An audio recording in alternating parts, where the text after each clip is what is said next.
este curso sobre el libro de los Hechos.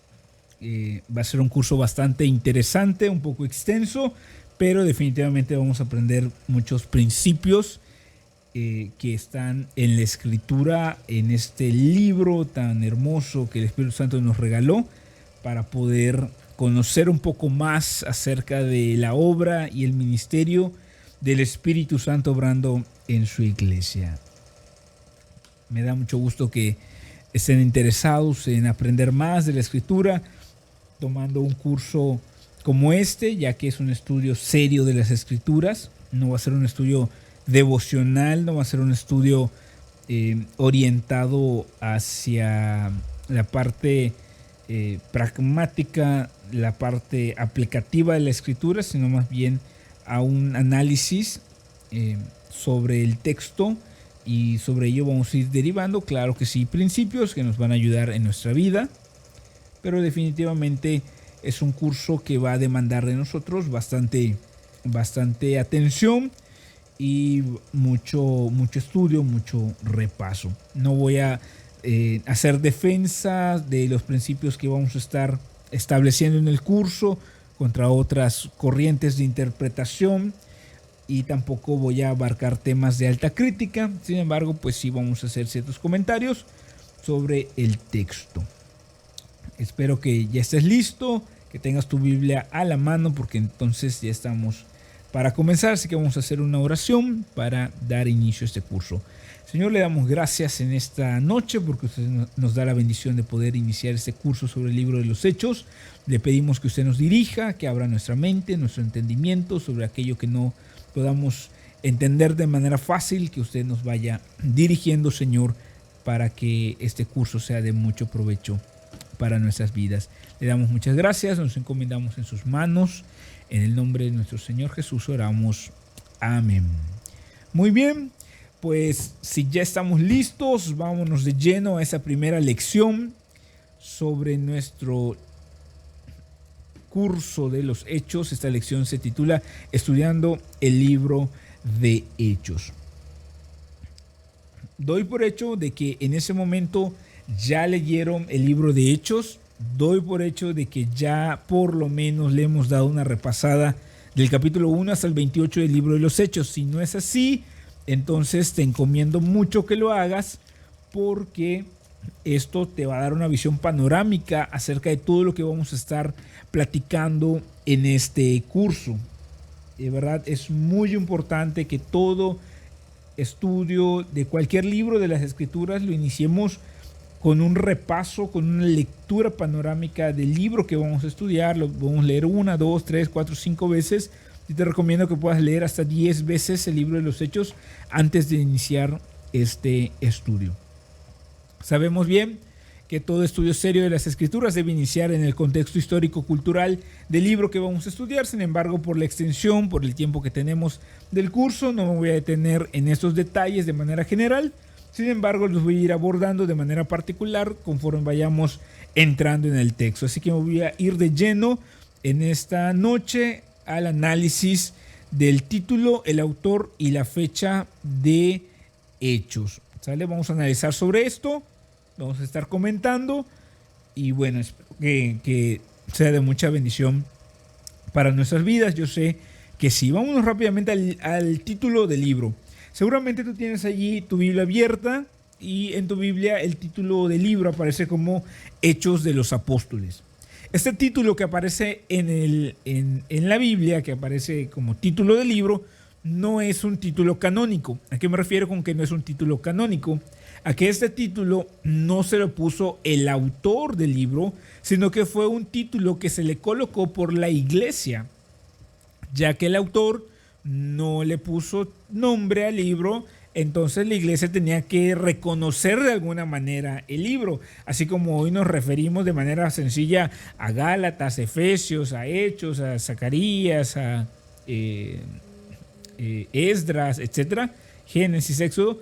De esa manera la iglesia primitiva también tenía que referirse a este tratado de una manera específica y única, y entonces fue que le pusieron Hechos de los Apóstoles. Este título aparece aproximadamente en el año 150, a mediados del siglo II, y seguramente la iglesia se lo puso debido a que al inicio del libro aparecen los 12 apóstoles. El libro inicia relatando el ascenso de nuestro Señor en las nubes, entregándoles la gran comisión a los apóstoles y encomendándoles el reto de predicar el evangelio a todas las naciones. Entonces, seguramente a raíz del inicio del arranque de este libro, la iglesia primitiva le pone este título. Sin embargo, repito, no es un título canónico.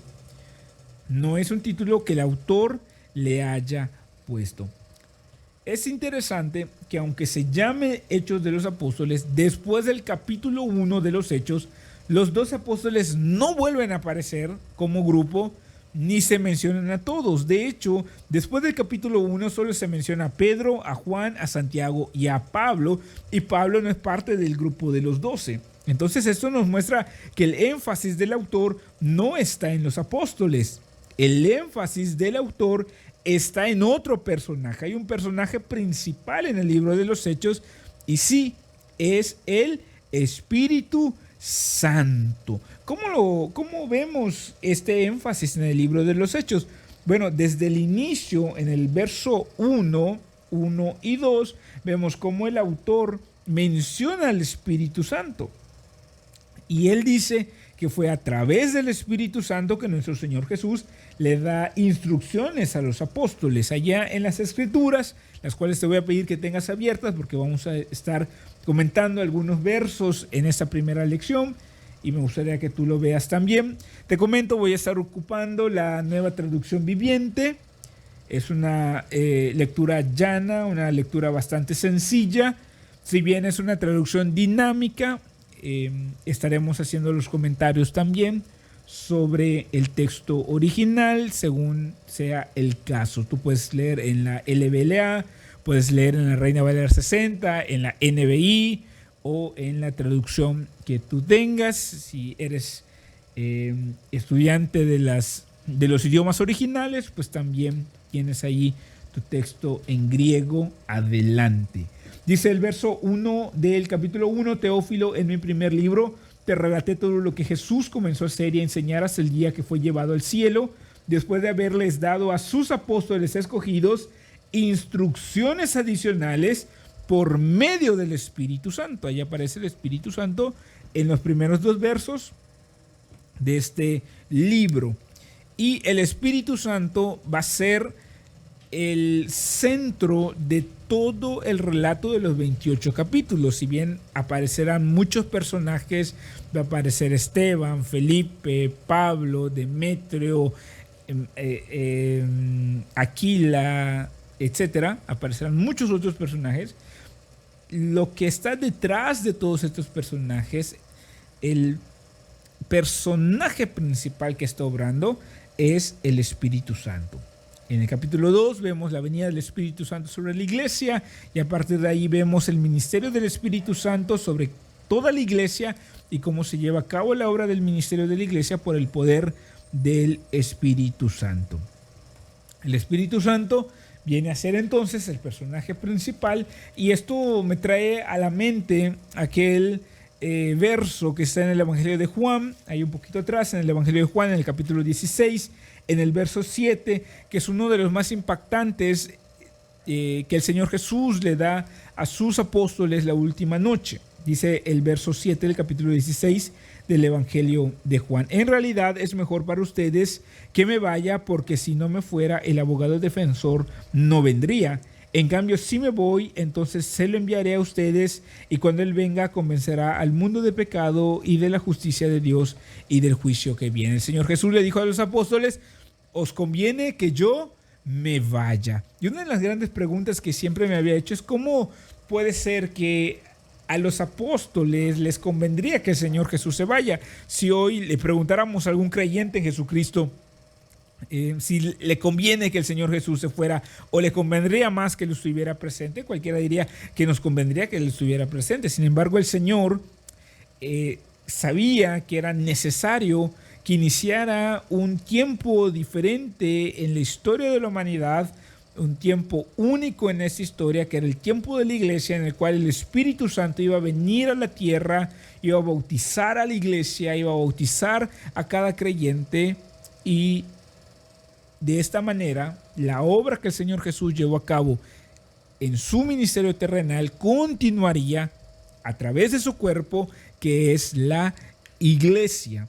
Así que el libro de los Hechos nos muestra el cumplimiento de este texto y nos explica la magnitud de la ventaja que hay en la venida del Espíritu Santo. El libro de Hechos entonces hace referencia total y completa al Espíritu Santo. De hecho, se menciona más de 50 veces durante todo el libro en los 28 capítulos. Y por todo esto, por todo lo que ya hemos comentado hasta este momento, y recordando que el título no es un título canónico, el Hechos de los Apóstoles, entonces podríamos decir que un título bastante adecuado para el texto, para el libro de Hechos, sería Hechos del Espíritu Santo, porque esto hace referencia al personaje principal y a quien está obrando a través de los 28 capítulos del libro de los Hechos, Hechos del Espíritu Santo. Muy bien, entonces, nada más recapitulando, este libro se escribe sin título y es la iglesia primitiva quien le asigna un título hacia mediados del siglo II. Ahora bien, vamos a pasar al autor del libro de los Hechos. ¿Por qué es importante conocer al autor de un libro? Bueno, porque el autor, el que escribió el libro, lo escribió desde un contexto específico. Si él era judío, si él era gentil, si él era un profeta, si él era un maestro, todo esto, su contexto, su trasfondo como autor va a tener implicaciones al momento de hacer la interpretación del texto. No quiere decir que esto haya influido de manera negativa al escribir, porque sabemos que es inspirado por el Espíritu Santo, pero sí nos da ciertas pautas en la interpretación del texto. Saber quién fue nos va a ayudar grandemente al momento de interpretar el texto. La mayoría de los maestros, de los eruditos de las Escrituras, coinciden y están de acuerdo en que el autor del libro de los Hechos es Lucas. Lucas, el médico que aparece en otras cartas del apóstol Pablo, pues a él se le atribuye esta autoría. Lucas no era un apóstol, no era parte del grupo de los 12, tampoco llegó a ser un apóstol como el apóstol Pablo, pero sí fue un personaje importante en la historia de la iglesia. Ahora, ¿cómo sabemos que Lucas escribió el libro de los Hechos? ¿Cómo llegamos a esta conclusión? Hay algunas razones, quiero irselas comentando paso a paso. Cómo deducimos, cómo llegamos a esta conclusión. No voy a ser tan exhaustivo, pero sí quiero que tengan una idea general acerca de cómo podemos llegar a esta conclusión. Si alguien te preguntara, bueno, ¿cómo sabes que Lucas es el autor del libro de los Hechos y él no dice que es el autor? Bueno, lo primero que podemos notar es que el autor del libro de los Hechos fue un personaje que caminó con Pablo, que estuvo con Pablo en algunos de los viajes misioneros. Esto lo sabemos porque a partir del capítulo 16 aparece el autor del libro relatando, narrando en primera persona, no en tercera persona. El libro inicia en tercera persona, es decir, relatando hechos, sucesos, eventos de los cuales él no fue partícipe. Sin embargo, a partir del capítulo 16, él aparece como parte de los sucesos que se están desarrollando en la historia. Vamos rápidamente al capítulo 16 para ver algunos ejemplos. Capítulo 16, en el verso 10 le voy a dar lectura. Dice la palabra: entonces decidimos salir de inmediato hacia Macedonia. Ese decidimos es en primera persona del plural, y lo cual implica que el autor, quien está relatando, estaba dentro de ese suceso que se estaba desarrollando. Estaba dentro de la decisión. Un ejemplo igual lo tenemos en el capítulo 20, en el verso 5. Dice la palabra: ellos se adelantaron y nos esperaron en Troas. Nuevamente el autor aparece como parte de los eventos que se están desarrollando. Capítulo 21, en el verso 18, dice: al día siguiente Pablo fue con nosotros para encontrarnos con Santiago. Es decir, que el autor estuvo con Pablo y se encontró con Santiago en la llegada a Jerusalén, que esto fue poco antes del arresto del apóstol Pablo, antes de su traslado a Roma. En el capítulo 27, ya casi a final del libro de los Hechos, en el verso 1 dice: cuando llegó el tiempo, zarpamos hacia Italia. Aquí podemos ver que el autor estuvo en el viaje del apóstol Pablo de Jerusalén hacia Roma, en este viaje que lo llevaría a su primer encarcelamiento. En el 28:16 dice: una vez que llegamos a Roma. Vemos como el autor zarpa con Pablo hacia Italia, y en el 28 vemos cómo llega con Pablo a Roma, lo cual nos muestra que el autor caminó con Pablo, estuvo con Pablo, fue parte de los viajes misioneros de Pablo, y esto reduce el universo de posibilidades de quienes pudiesen haber escrito el libro de los Hechos. Lucas, como ya comentamos, encaja bien dentro de esta descripción, ya que él aparece como uno de los acompañantes del apóstol Pablo en Colosenses capítulo 4.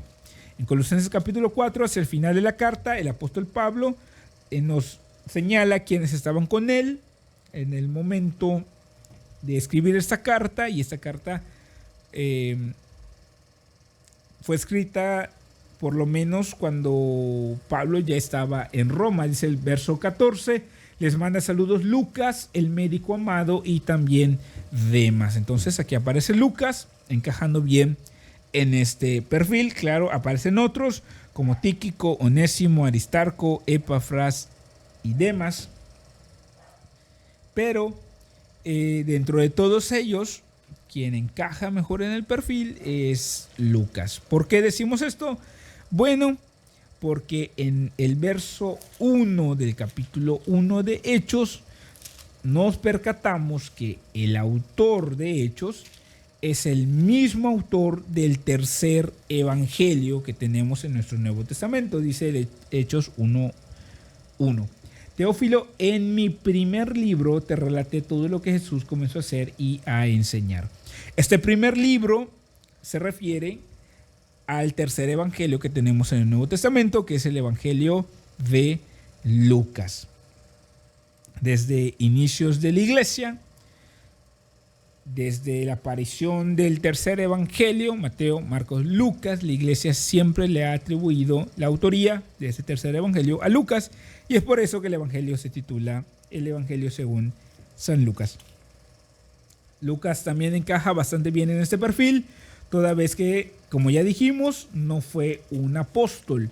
¿Cómo sabemos que Lucas, o el autor de Lucas y el autor de Hechos, no fueron apóstoles, no fue un apóstol? Esto lo sabemos porque para hacer su relato del Evangelio lo hace con base en un análisis de datos, un análisis de información que recaba, y no lo hace a partir de un testimonio ocular, como es el caso de Mateo. Dice Lucas, vamos a trasladarnos a Lucas en el capítulo 1, voy a leer del verso 1 hasta el verso 3. Dice la palabra: muchas personas han intentado escribir un relato de los hechos que se han cumplido entre nosotros. Se valieron de los informes que circulan entre nosotros dados por testigos oculares, los primeros discípulos. Después de investigar todo con esmero desde el principio, yo también decidí escribir un relato cuidadoso para ti, muy honorable Teófilo. Lucas no fue un testigo ocular y por lo tanto no podía ser un apóstol, y esto hace que encaje bastante bien el perfil del médico Lucas, que acompañó a Pablo en los viajes misioneros como autor del tercer evangelio y también como autor del libro de Hechos, ya que es el mismo. Otro dato interesante que nos muestra que el autor de Hechos fue el mismo autor del tercer evangelio, que como ya dijimos, pues es Lucas, es la manera en la que presentan su bosquejo temático del libro, tanto de Lucas como de Hechos. De manera muy general, quiero hacer la comparación para que ustedes puedan tener en mente cómo es este paralelismo entre Lucas y Hechos. Ambos libros empiezan con un saludo a Teófilo. Ambos libros presentan los primeros años, Lucas del ministerio de Jesús y Hechos del ministerio de la iglesia. Asimismo, Lucas presenta en el capítulo 3, verso 22, la unción del Espíritu Santo sobre Jesús. El Espíritu Santo desciende sobre Jesús en forma de paloma, y en Hechos, en el capítulo 2, verso 4, desciende el Espíritu Santo sobre la iglesia, como ya sabemos, en forma de lenguas de fuego en el día de Pentecostés. Viene el primer sermón de Jesús en Nazaret, y a la par viene el primer sermón de Pedro el día de Pentecostés. En Lucas, después de este primer sermón, aparece confirmación del ministerio del Señor con milagros y sanidades, y de la misma manera, después del primer sermón de Pedro en Pentecostés, viene la confirmación con milagros y sanidades por parte del ministerio de la iglesia. Después viene un tiempo de popularidad, tanto en el ministerio del Señor Jesús, en el capítulo 5 de Lucas, como un tiempo de popularidad y éxito en el ministerio de la iglesia. Y después de este crecimiento en éxito y popularidad, viene la oposición, que Lucas la relata en su evangelio, viniendo de parte de los fariseos y los líderes judíos, y en el libro de los Hechos, igualmente de parte de los líderes y de los fariseos, pero ahora contra la iglesia. Por último, ya casi al final del bosquejo, vienen los viajes de nuestro Señor por Galilea, Judea y Perea, y de manera paralela los viajes misioneros del apóstol Pablo. Después, de una manera muy similar, Lucas presenta el arresto de nuestro Señor con un juicio triple ante el Sanedrín, Pilato y Herodes, y presenta en Hechos el arresto del apóstol Pablo en Jerusalén, también con un juicio triple ante Félix, Festo y Agripa. Ambos evangelios terminan en un clímax, ambos libros, en este caso en el Evangelio de Lucas con el clímax en el Calvario, y el libro de Hechos con el clímax en el encarcelamiento de Pablo en Roma. Así que hay un paralelismo bastante interesante en el desarrollo temático de estos dos libros, de Lucas y de Hechos, y nos muestra que el autor pues manejó un bosquejo bastante parecido. Muy bien, vamos ahora a la fecha. Vamos a comentar un poco acerca de la fecha del libro de los Hechos. El tema de las fechas es bastante debatible, sobre todo cuando entramos a temas de la alta crítica. El libro de Hechos pudiese ser fechado a años muy posteriores al que vamos a proponer aquí. Sin embargo, de manera conservadora y ortodoxa, nosotros manejamos una fecha temprana del libro de los Hechos por las siguientes razones. Primero, el libro de los Hechos termina de manera muy abrupta. Si ustedes lo han leído, repito, si no lo han leído, pues es un momento para que lo lean de manera completa, y se van a percatar que uno está metido en la historia. De repente estás en la historia de Pablo cuando es trasladado hacia Roma. Viene una serie de eventos donde pareciera que Pablo no va a poder llegar a Roma. Sin embargo, a través de diferentes circunstancias que el Señor va afirmando a Pablo en el camino, llega hasta esta ciudad, y entonces uno espera un desenlace, un final, no sé, uno está esperando qué va a pasar, y de repente termina de manera abrupta. Y termina con el primer encarcelamiento del apóstol Pablo, el cual sucedió entre el año 60 y el año 63, lo cual significa que el libro debió haber sido escrito, o por lo menos concluido en su escritura, posterior a este evento, a este suceso, pues toda vez que no pudo haber escrito el autor algo que no había sucedido, ya que es un relato. Ahora bien, el hecho de que termine de manera abrupta también pudiese significar que está coincidiendo su escritura con el momento del inicio de la persecución del Imperio Romano sobre la iglesia cristiana, o por lo menos de algún evento o de un suceso bastante trágico que pudiese haber interrumpido la escritura del libro de Hechos. Y nos referimos a este evento como muy probablemente la quema de Jerusalén por parte del emperador Nerón. Recordemos que Nerón fue uno de los peores emperadores que tuvo el Imperio Romano. Era un personaje bastante malo, un personaje que hizo y deshizo de maneras impresionantes como quiso al tener el poder. Y una de las cosas que él hace en contra del cristianismo es echarles la culpa sobre la quema de la ciudad de Roma, esta quema que se da en el año 64. A partir de allí inicia una persecución por parte del Imperio Romano hacia el cristianismo, lo cual cambia drásticamente las relaciones que habían entre el Estado romano y el cristianismo primitivo. Si nosotros notamos la narrativa de Lucas en el libro de los Hechos, nos vamos a percatar de que nunca presentan al Estado romano como un enemigo del cristianismo, sino que en todo momento hay un respeto de los derechos, hay un respeto acerca de los derechos del apóstol Pablo como ciudadano romano a pesar de ser cristiano. De hecho, termina con una relación bastante buena donde a Pablo le dan un arresto domiciliario y le permiten predicar el evangelio sin ningún problema. Dice el capítulo 28, verso 31, y proclamaba con valentía el reino de Dios y enseñaba acerca del Señor Jesucristo y nadie intentó detenerlo. Esto nos implica que el momento en el cual se termina la escritura del libro de Hechos debió ser antes de que haya este cambio de dirección en relación al Estado romano y al cristianismo. Que este cambio pues se da obviamente después de la quema de Roma por parte del emperador Nerón. También sabemos que no pudo haber sido después del año 70, si nos vamos un poquito más adelante, toda vez que en el año 70 el emperador Tito entra a Jerusalén, la sitia y destruye por completo Jerusalén, cuando inicia la diáspora judía que termina en el 1948 después de la Segunda Guerra Mundial. Y bueno, es otro tema también, eso ya son temas escatológicos que podríamos abarcar en otra ocasión. Pero en el año 70 sabemos que el emperador Tito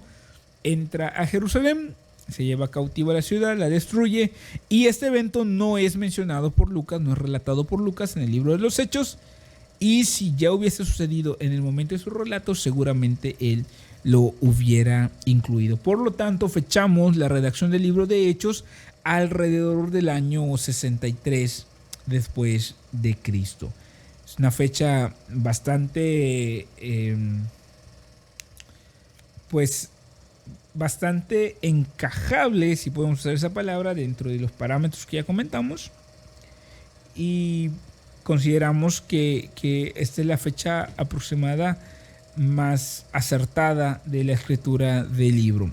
Otras fechas importantes que necesitamos tener en cuenta como parte de nuestro estudio del libro de los Hechos, para no perdernos en el universo de relatos y para tener una idea sobre el espacio-tiempo que Lucas está desarrollando, son las siguientes. Se las quiero ir comentando y les voy a pedir que ustedes pues las vayan anotando y se las vayan aprendiendo, porque esto nos va a ayudar para tener un parámetro de tiempo dentro del relato que tenemos en los 28 capítulos de Hechos. Primero tenemos la ascensión del Señor en el año 30. Sabemos que el Señor Jesús nace aproximadamente entre el 3 y 2 antes de Cristo, esto por el desfase que hay del calendario gregoriano. Tenemos la conversión de Pablo en el 31 o 32 después de Cristo, es decir, 1 o 2 años después del inicio de la iglesia, y después aparece el primer viaje misionero de Pablo en el 46, del 46 al 47.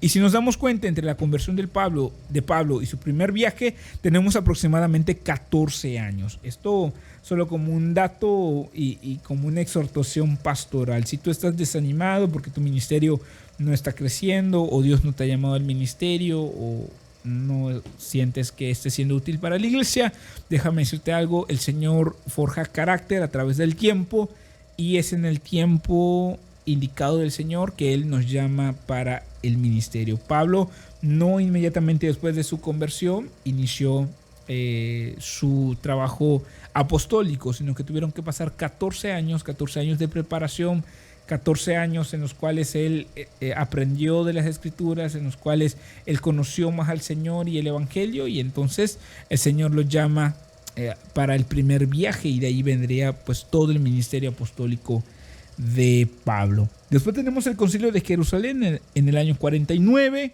El segundo viaje misionero de Pablo, del 49 al 53 después de Cristo. El tercer viaje misionero, que se desarrolla del 53 al 57. Y después tenemos el arresto del apóstol Pablo en Jerusalén en el 58. De allí inicia su proceso judicial y su viaje hacia Roma, llegando a su primer encarcelamiento en el año 60 después de Cristo. Y de ahí fechamos la escritura de Hechos en el 63 después de Cristo. Claro, todas estas son fechas aproximadas, pero bastante cercanas a la realidad. Muy bien, pues hasta aquí tenemos nuestra primera lección de nuestro estudio del libro de los Hechos. Espero que hayamos podido tomar nota acerca de todos los datos que ya comentamos, porque esto va a ser importante para el desarrollo de nuestro estudio capítulo a capítulo que iremos llevando. Así que hasta aquí concluimos. Un saludo a todos y bueno, espero que podamos continuar con éxito hasta finalizar este curso. Dios les bendiga. Estamos